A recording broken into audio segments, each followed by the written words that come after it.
مسرور فقرا، assistant professor CM college Darbhanga, شعبہ اردو۔ موضوع ہے خود نوشت آشفتہ بیانی میری،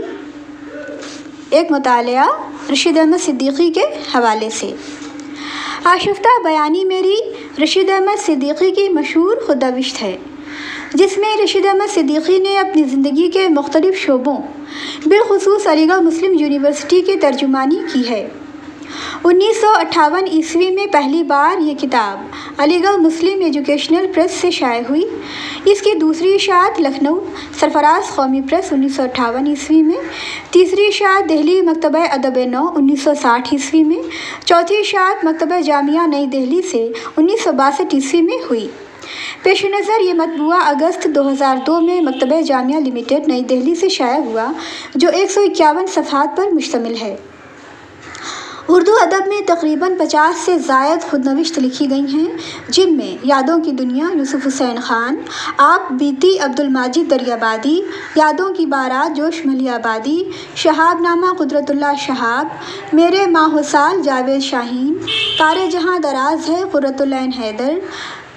خواب باقی ہیں آل احمد سرور، اپنی تلاش میں کلیم الدین احمد، ابھی سن لو مجھ سے کلیم عاجز، اس آباد خرابے میں اختر الایمان، کاغذی ہے پیرہن عصمت چغتائی، ہم سفر حمیدہ بیگ اختر رائے پوری، جو رہی سو بے خبری رہی ادا جعفری، سلسلہ روز و شب صالحہ عابد حسین خاص طور سے قابل ذکر ہیں۔ لیکن جو مقبولیت رشید احمد صدیقی کی خود نوشت آشفتہ بیانی میری کو حاصل ہوئی، وہ اردو کی کسی اور خود نوشت کو حاصل نہ ہو سکی۔ رشید احمد صدیقی نے اس خود نوشت میں صرف اپنی آپ بیتی بیان نہیں کی، بلکہ علی گڑھ کی تہذیبی روایت کی عکاسی بھی بڑی خوبصورتی کے ساتھ کی ہے۔ شاید اسی وجہ سے اسے شہرت نصیب ہوئی،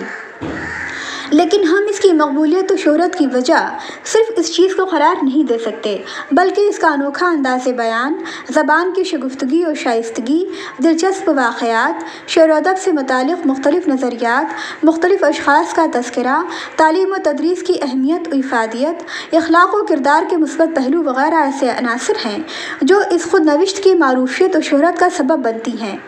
جیسا کہ رشید احمد صدیقی سے متعلق یہ اعتراض کیا گیا کہ ان کی تحریروں میں علی گڑھ ہی نظر آتا ہے، وہ خود اس بات کا جہاں اعتراف کرتے ہیں، وہیں انہیں اس بات پر فخر بھی ہے۔ یہاں یہ بات قابل غور ہے کہ جب کوئی شخص جس ماحول، آب و ہوا اور سوسائٹی میں پروان چڑھتا ہے، تو مستقبل میں اس کی زندگی کے مختلف گوشے بھی اسی ماحول و آب و ہوا کے ترجمان بن جاتے ہیں۔ چنانچہ قرۃ العین حیدر کا ماحول جاگیردارانہ ماحول تھا، لہٰذا ان کے ناولوں اور کرداروں میں جاگیردارانہ ماحول کی عکاسی ملتی ہے۔ ٹھیک اسی طرح منشی پریم چند کو دیہی علاقوں اور کسانوں سے دلچسپی تھی، تو انہوں نے اس سے جڑے کرداروں اور کہانیوں کو اپنی تحریروں کا ذریعہ بنایا۔ یوں ہی عصمت چغتائی نے مڈل کلاس فیملی کی عورتوں کے جذبات، ان کے دل کی کسک اور احساسات کو اپنے ناولوں اور افسانوں میں پرویا، کیونکہ وہ اسی ماحول کی پروردہ تھیں۔ اسی تناظر میں دیکھا جائے تو علی گڑھ رشید احمد صدیقی کا سب کچھ تھا، ان کا محبوب بھی، ان کی تعلیم گاہ بھی، ان کی تربیت گاہ بھی، ان کی رزق گاہ بھی، تو بھلا کیسے یہ ممکن تھا کہ ان کی تحریریں اپنے محبوب علی گڑھ کے ذکر سے خالی ہوں؟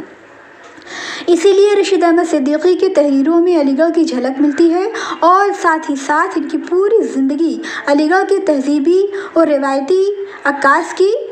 نشاندہی کرتی ہے۔ اس خود نوشت کو ہم مندرجہ ذیل حصوں میں تقسیم کر سکتے ہیں۔ تاریخی شہر جو جونپور سے متعلق ذکر ہے،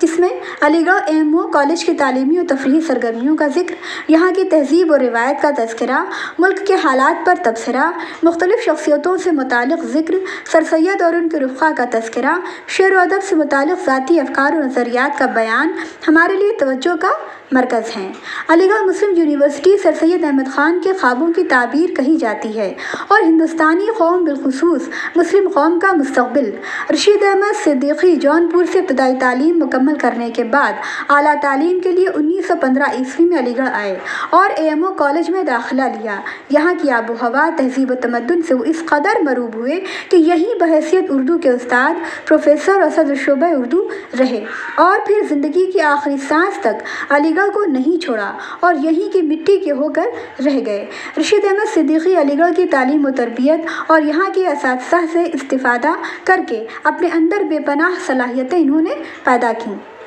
اور اردو کے ایک بڑے ادیب کہلائے۔ آشفتہ بیانی میری کے علاوہ انہوں نے اردو کی کئی نادر تصانیف و تالیفات میں اضافہ کیا، جن میں طنزیات و مضحکات، گنجھائے گرامایا، جدید غزل، ہم نفسان رفتہ، علی گڑھ کی مسجد قرطبہ،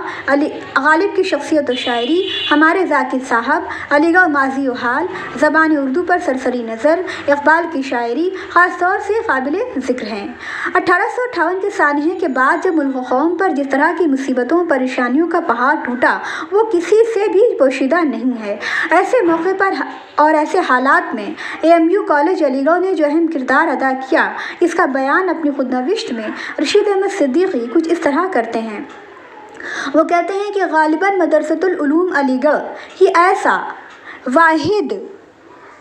ایسا واحد ادارہ تھا جس پر قوم کا پورے طور پر ہمیشہ بھروسہ رہا،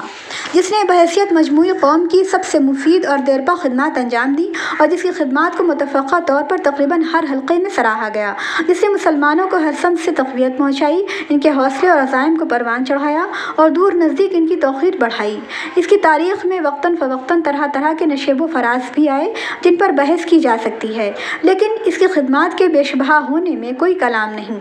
سر سید احمد خان مدرسۃ العلوم کا قیام، علی گڑھ کا تہذیبی روایت کا ابتدائی نقشہ اور سر سید کے رفقا کے ذریعے انجام دی جانے والی بے شبہ خدمات کی طرف رشید احمد صدیقی یوں روشنی ڈالتے ہیں۔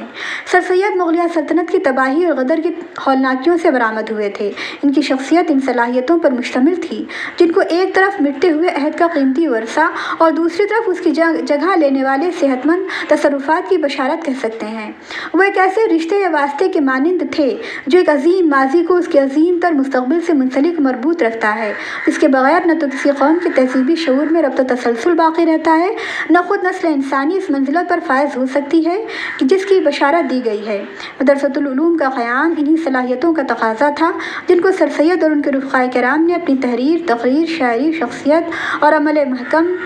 اور مسلسل متشکل، مستحکم اور مزین کر دیا۔ اس خود نوشت کے مطالعے سے ہمیں اس بات کا بھی پتہ چلتا ہے کہ رشید احمد صدیقی کے زمانے میں AMU کالج علی گڑھ نے کیا ٹریڈیشنز اختیار کیے، وہاں کیا کلچرز تھے، تعلیم و تربیت اور یہاں کے طلباء کا کیا معیار تھا، ادبی محفلوں، شعری نشستوں کا اہتمام کس طرح ہوا کرتا تھا، یونین کے الیکشن اور تقاریر کا طلباء کی زندگی میں کیا رول تھا، اساتذہ کے ذریعے طلباء کس طرح تعلیم و تربیت پاتے تھے، لوگوں کی نظر میں علی گڑھ اور یہاں کے طلباء کا کیا مقام و مرتبہ ہوا کرتا تھا، ان سب پر رشید احمد صدیقی کے ذریعے نہ صرف کافی تفصیلی گفتگو کی گئی ہے بلکہ بہت دلکش انداز میں پیش کیا گیا ہے۔ رشید احمد صدیقی اپنے دور میں علی گڑھ کی اہمیت، تہذیب اور روایت کی قدر و قیمت اور اس کا بول بالا ہونے سے متعلق لکھتے ہیں کہ اس زمانے میں کالج کی شوکت و شہرت پورے عروج پر تھی۔ کھیل میں، لکھنے پڑھنے میں، یونین کی سرگرمیوں میں، یورپین وضع خطہ، رئیسانہ طور طریقوں اور شریفانہ رکھ رکھاؤ میں، چھوٹے بڑوں کے آپس کے سلوک میں، غرض اس وقت کے معیار سے زندگی کا ہر پہلو بابرکت اور بارونق نظر آتا تھا اور ایک طرح کی آسودگی، احترام اور آرزومندی کی فضا چپے چپے پر چھائی ہوئی تھی۔ یہاں یہ بات بھی قابل ذکر ہے کہ یہ کتاب ایک تاریخی دستاویز کی بھی حیثیت رکھتی ہے۔ جیسے اس زمانے میں علی گڑھ کے مشاعروں میں کون کون سے شعراء شریک ہوا کرتے تھے، مثلاً حسرت موہانی، فانی بدایونی، جگر مراد آبادی وغیرہ وغیرہ کا ذکر ملتا ہے۔ اس طرح سے علی گڑھ کا پورا بیان ہی دستاویزی اہمیت کے حامل ہیں۔ اس دور کے اساتذہ اور کالج کے پرنسپل ٹول صاحب کا بھی پتہ چلتا ہے۔ تاریخی شخصیتوں امیر خسرو، سر سید احمد خان اور ان کے رفقا حالی، شبلی وغیرہ سے متعلق بھی کافی معلومات حاصل ہوتی ہیں۔ بقول پروفیسر مجنو گورکھپوری، ان کا کہنا ہے کہ آشفتہ بیانی میری میں سر سید کے زمانے سے لے کر ڈاکٹر ذاکر حسین کے دور تک بہت سی چھوٹی بڑی شخصیتوں کی یاد کو زندہ کیا گیا ہے جن کو علی گڑھ نے اور جنہوں نے علی گڑھ کو کچھ نہ کچھ دیا ہے اور جو کسی نہ کسی اعتبار سے یاد رکھنے کے قابل ہیں۔ اس میں بیرے اور ڈاکیے سے لے کر مولانا محمد علی، اقبال سہیل، آغا حیدر حسن اور پروفیسر F رحمان تک مختلف مراتب کی ہستیاں نظر آتی ہیں۔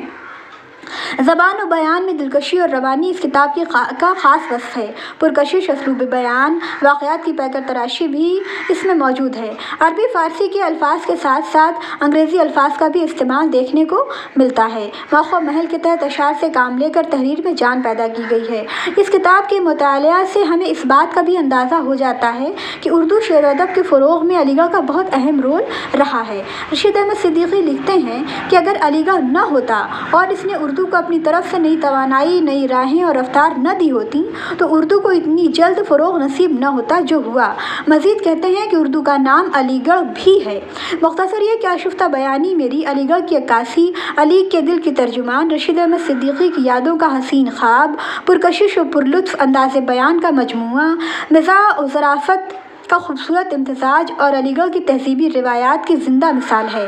بقول پروفیسر مجنو گورکھپوری، آشفتہ بیانی میری ایک سنجیدہ روداد ہے جس میں جا بجا مزاح و ظرافت کی بڑی لطیف اور اچھی ہوئی لہریں ہمارے احساس و تأمل کو چھیڑتی ہوئی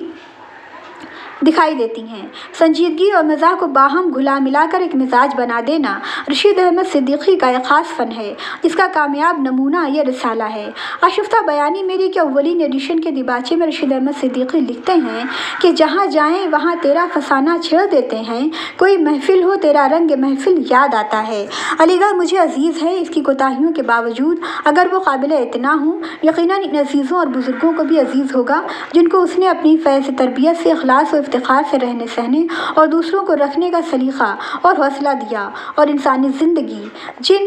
قیمتی